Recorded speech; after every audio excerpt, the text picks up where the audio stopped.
caregiver should possess a combination of technical skills, interpersonal skills, and personal qualities to provide effective care and support to those they serve.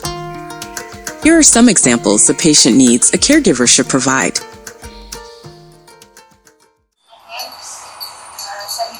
Meals play a crucial role in the well-being of patients, especially those who are ill or recovering from an illness or surgery. Proper nutrition is essential for supporting the body's immune system, aiding in healing, and maintaining overall health. Preparing a meal for a patient in a sanitary way is essential to prevent the spread of infections and ensure their safety. Begin by washing hands thoroughly with soap and water for at least 20 seconds before handling any food or utensils. Clean all work surfaces with a disinfectant cleaner, and use clean utensils and cookware to avoid contamination.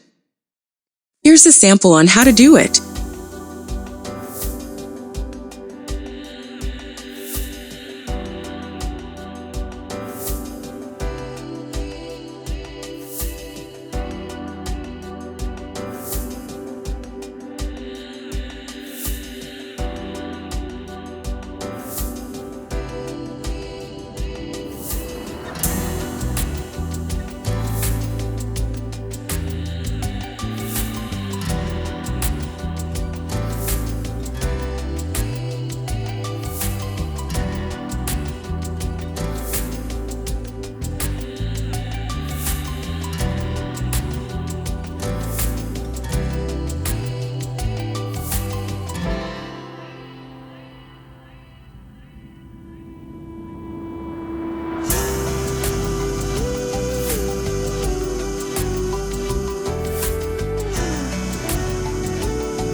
wash, sanitize, and wear dry cleaning gloves.